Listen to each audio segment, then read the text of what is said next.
नमस्कार, बहुत स्वागत है आपका। आप देख रहे हैं भाग्य चक्र और मैं हूं आपके साथ शैलेंद्र पांडे। आज हम बात करेंगे आपके घर के पूजा स्थान के बारे में। आपके घर का पूजा स्थान कैसा होना चाहिए, कहाँ होना चाहिए और पूजा स्थान में किन बातों का ध्यान रखा जाए, आज इस विषय पर चर्चा करेंगे। आज बात कर रहे हैं आपके घर के पूजा स्थान के बारे में। सबसे पहले ये जानते हैं कि किसी घर में पूजा स्थान रखने की जरूरत क्या है। हम अपने घर में पूजा स्थान क्यों बनाएं, क्या आवश्यकता है। देखिए, घर में दो तरह की ऊर्जा पाई जाती है सबके घरों में, एक शुभ ऊर्जा और एक अशुभ ऊर्जा। घर में शुभ ऊर्जा बनी रहे, घर में चारों तरफ शुभता फैली रहे, इसके लिए पूजा स्थान का होना आवश्यक है।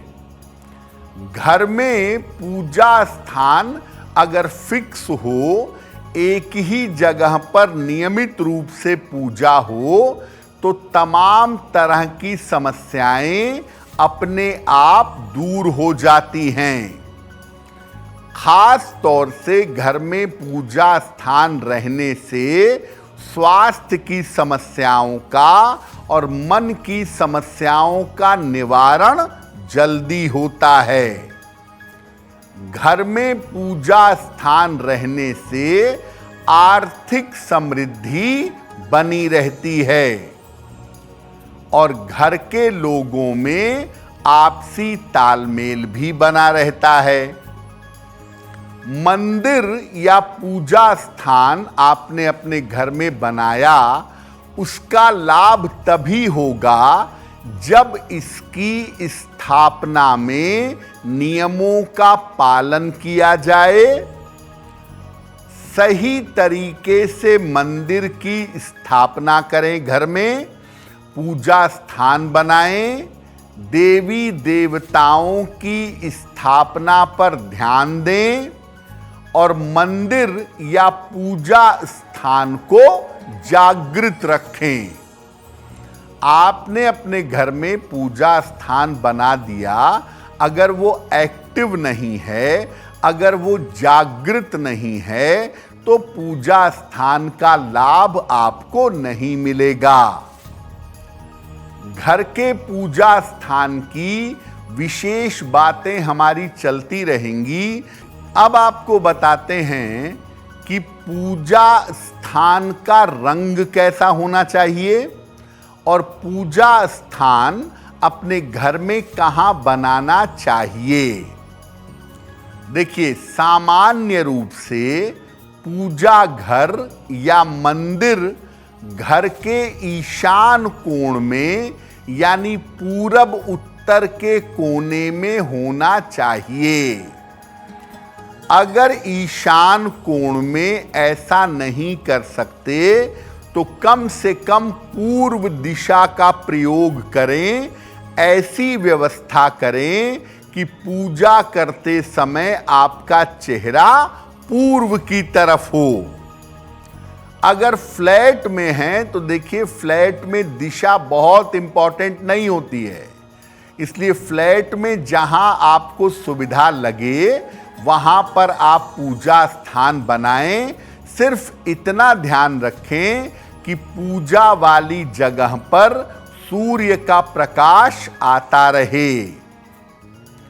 पूजा का स्थान फिक्स होना चाहिए, बार बार पूजा का स्थान मत बदलिए। पूजा स्थान का रंग हल्का पीला या सफेद रखना चाहिए, गाढ़े रंग के प्रयोग से बचना चाहिए। जो लोग पूजा स्थान पर तिकोना या गुंबद वाला मंदिर रखते हैं, उसका कोई फायदा नहीं होता। गुंबद और त्रिकोण का तिकोनेपन का एक अलग लाभ होता है, लेकिन पूजा स्थान पर उसका लाभ नहीं होता। उसकी जगह पर आप केवल पूजा की एक छोटी सी जगह बना दें तो आपके लिए ज्यादा बेहतर होगा। तो पूजा स्थान का रंग और डायरेक्शन बहुत इंपॉर्टेंट है, लेकिन फ्लैट वाले परेशान ना हो। आप सिर्फ ये ध्यान रखें कि पूजा स्थान वेंटिलेटेड जगह पर, सूर्य के प्रकाश वाली जगह पर हो, और अगर पूजा करते समय आपका चेहरा पूर्व की तरफ रहे तो सबसे ज्यादा बेहतर होगा। अब आपने अपने घर में पूजा का स्थान बनाया तो वहां पर देवी देवताओं की मूर्ति रखेंगे, चित्र रखेंगे।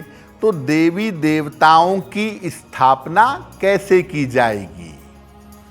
देखिए, मंदिर की आकृति रखने के बजाय पूजा का स्थान बना दीजिए।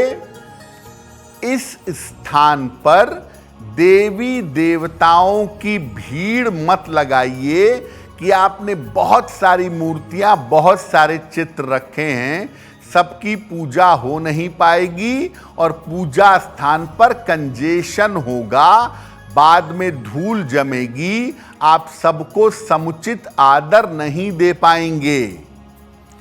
जिस देवी या देवता की आप मुख्य रूप से उपासना करते हैं, उनके चित्र या मूर्ति की स्थापना एक आसन या चौकी पर पूजा स्थान में बीचों बीच करिएगा।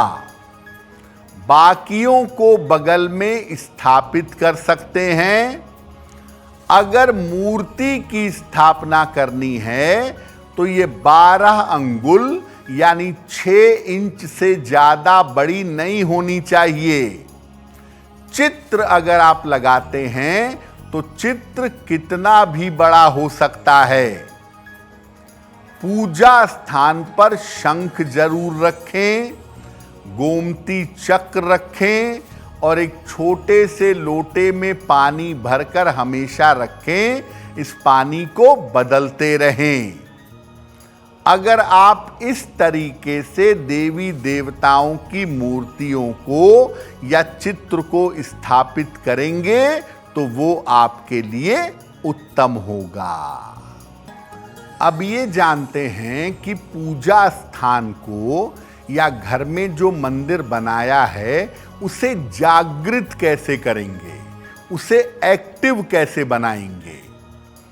देखिए, दोनों समय एक ही समय पर पूजा उपासना का नियम बनाइए। सुबह भी और शाम को भी एक टाइम मोटे तौर से फिक्स कर लीजिए कि मैं सुबह 6 बजे पूजा करूंगा और शाम को 7 बजे करूंगा। ये टाइम मिलाकर चलिए। शाम की पूजा में दीपक जरूर जलाइए और दीपक पूजा स्थान के मध्य में रखिए। पूजा शुरू करने के पहले थोड़ा सा कीर्तन कर लें, भजन कर लें या उच्चारण सहित मंत्र का जप कर लें। पूरे घर में पॉजिटिव एनर्जी फैल जाएगी। मंदिर हमेशा साफ सुथरा रखें। रोज सुबह उठें, सबसे पहले मंदिर की सफाई करें, फिर स्नान करें और फिर पूजा करें। तो मंदिर की सफाई रोज करें और वहां पर एक लोटे में जल भरकर जरूर रखें। आप कोई भी पूजा करते हो, अगर गुरु नहीं है आपके, अगर गुरु मंत्र नहीं मिला है, तो अपनी पूजा में कुछ समय 5 मिनट 10 मिनट गायत्री मंत्र का जप जरूर करिएगा ताकि आपको सद्गुरु की प्राप्ति हो सके। और पूजा के बाद जो जल आपने अर्पित किया था उसको प्रसाद के रूप में ग्रहण करें। पूजा स्थान एक्टिव होता है तब जब आप पूजा स्थान की रोज सफाई करते हैं, पूजा स्थान पर बैठकर रोज पूजा करते हैं और पूजा स्थान पर बैठकर रोज प्रार्थना करते हैं तो आपका पूजा स्थान एक्टिव हो जाता है। और जब आपका पूजा स्थान एक्टिव हो जाता है तब आप कितनी भी मुश्किल में हो, कितने भी कष्ट में हो, उस पूजा स्थान में जाकर प्रार्थना करने से आपकी प्रार्थना स्वीकार हो जाती है। अब वक्त हो गया है ऐसा क्यों जानने का।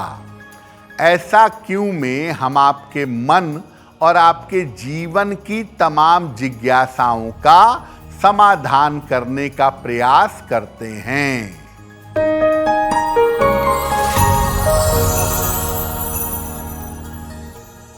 मंदिरों में या गुरुद्वारों में विशेष रूप से आप देखेंगे कि बीचों बीच में एक गुंबद बना होता है छत पर। ऐसा क्यों? गुंबद की आवश्यकता क्या है? देखिए, गुंबद जो होता है वो काफी ऊंचा होता है। उसका एक सिरा आकाश की तरफ होता है और दूसरा सिरा मंदिर से जुड़ा होता है। जब आप मंदिर के अंदर जा करके उस गुंबद के नीचे बैठते हैं तो आप जो भी मंत्र पढ़ते हैं, जो भी उच्चारण करते हैं, उसकी तरंगे ऊपर तक जाती हैं और वो कई गुना मात्रा में वापस होकर लौटती हैं, आपके शरीर में प्रवेश कर जाती हैं। इसीलिए मंदिरों में गुंबद बनाए जाते हैं ताकि आप मंदिर के अंदर जाकर उस गुंबद के नीचे बैठें और प्रार्थना करें, मंत्र जप करें, ध्यान करें, ताकि कई गुना मात्रा में शुभता वापस लौटकर आपके पास आ सके। अगर आप मुझसे जुड़ करके अपनी समस्याओं का समाधान चाहते हैं और चाहते हैं कि आपकी समस्याओं को ज्योतिष के माध्यम से सुलझाया जाए तो आप हमसे संपर्क कर सकते हैं, जुड़ सकते हैं एस्ट्रो तक पर।